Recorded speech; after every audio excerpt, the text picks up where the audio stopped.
যদি কেউ অভাব অনটন দেখতে চায়, সে যেন ফিলিস্তিনের দিকে তাকায়।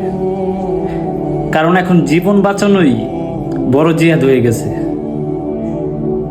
কি মনে করেছেন এতে আপনারা আমার কোনো দায় নাই, আপনারা আমার কোনো সমস্যা নেই? হ্যাঁ, সমস্যা নেই যদি আপনারা মুসলমান না হই, অমুসলিম হই। আর যদি নিজেকে আপনারা আমি মুসলমান দাবি করি, তাহলে অবশ্যই এই দায়ভার আপনারা আমার নিতে হবে। অবশ্যই মুসলিম শাসকদের এই দায়ভার নিতে হবে।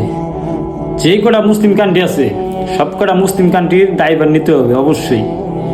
কারণ যখন ফিলিস্তিনকে ইসরায়েল হামলা করলো, ইসরায়েল ফিলিস্তিনকে যখন ধ্বংস করে ফেললো একটার পর একটা মিসাইল মারতে মারতে, তখন বিশ্বের মুসলিমরা তাকিয়ে তাকিয়ে দেখেছে।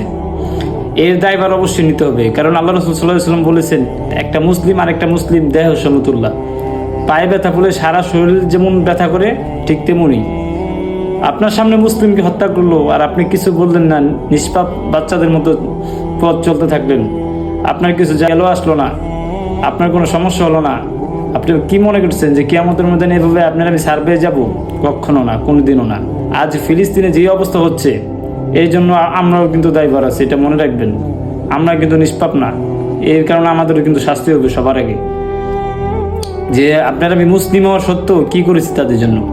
আজ বড়ই আনন্দের দিন কাটছে আমাদের, অথচ দেখেন আপনার মুসলিম ভাই বোনরা কী অবস্থায় আছে, না খেয়ে মারা যাচ্ছে তারা।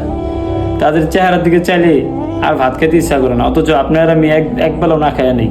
তারা দিনের পর দিন না খেয়ে মারা যাচ্ছে।